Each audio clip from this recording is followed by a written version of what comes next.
Okay, so you're probably wondering why in God's name am I staring at what looks like a children's drawing. And yeah, this fantastic work of art I done here is one of two fantastic works of art that I drew today on the iPad to illustrate the point of this video, which is going to be depth in landscape photography. And what I mean by depth is a 3D immersive image, image that makes you feel like you are part of the shot, that makes you feel like you're drawn into the shot, okay? And I'm going to show you this image here, and I'm going to also show you this shot. Now, have a look at the two images. So this is the first one, okay? And this is the one I just showed you. So have a look at both of those. And what you should notice is that in this image here in particular, okay, your eye is not drawn into the shot. Okay, your eye goes horizontally across between these trees. Okay, could be argued that this line pathway draws you into it a bit. Yes, it does, but for the most part, your eye just connects between these two trees here. Okay, now if I go back to this shot itself, you should notice that there's trees staggered throughout the frame, so your eye will lead its way through the image to all these different trees here, and that gives the image depth. Okay, it makes it more 3D itself because there's things staggered throughout the frame, there's lines being created, there's shapes being created. Alright, that's a very simple way of explaining it, and I know it's kind of funny, but it's actually quite an effective way of explaining it. Now I'm going to use some of my own images to explain it this time, and I'm going to take this shot first, okay?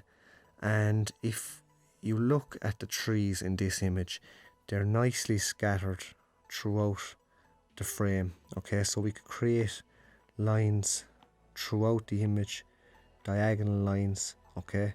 Nice shapes which draws through the shot and send our eye through the foreground, middle ground and background of the image. Okay, I hope that makes sense. So this was shot in the Burren in County Clare, and straight away you can see these lovely lines that are leading you to the rocks, which are the focal points of the image. Okay, we've got leading lines here, shapes, a triangle shape. Okay, we also have these rocks which are essentially the focal points, the subjects of the image. Okay, and if I was to draw lines from those rocks, you'd see there's one, there's another one, and there's one back here as well. So that draws your eye through the frame, giving the image this 3D effect I'm talking about. Now, is this 3D effect always necessary in landscape photography? No, it's not. There are some images that it just does not have it, and it still works basically. Okay, so take this shot for example. This was shot over Mayo. It's like a fog inversion coming up the mountain, and there's nothing really that draws your eye straight through the frame. Okay, now there is this shape here as the road, okay, met the kind of edge of the valley coming along, and you had the fog travelling up this way, but there's nothing that really creates too many diagonal lines, okay, in the shot, but it still works well. It's still a nice image, an image that I was quite happy with. Okay, another example of that is this shot from Gugambara. Nice peaceful scene, bit of serenity, okay, bit of mist on the lake, perfect reflections, but once again there's no real leading lines or diagonal lines or shapes. Okay, you just have this one horizontal frame across, alright, which draws your eye here to the subject, which is the church itself, but it still works.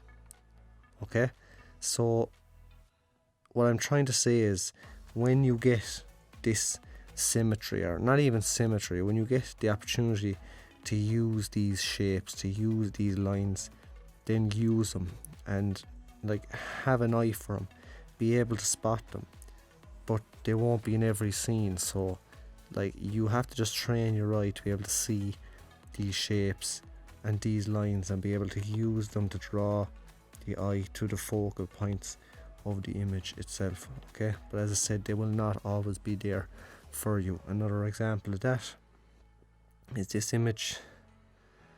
If I bring this up to the top here, my sketch layer should open up for me.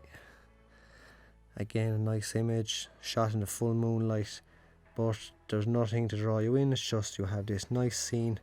You have your focal points, your trees here, okay, and once again your eyes are just going to go across the frame itself. Okay, so try to get a bit of depth in your images. Try to look for that depth when you can, but use it when applicable. Alright, so I hope that makes sense. I'm just going to leave you with my fantastic bit of artwork again, if I can find it. Oh yeah, look at that, that's phenomenal.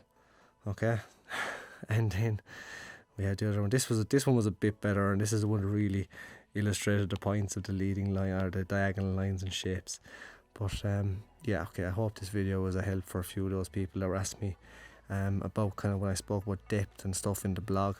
I was speaking about kind of how depth and including elements in each third of your frame is important. So yeah, I'll leave you for now. Thanks for watching.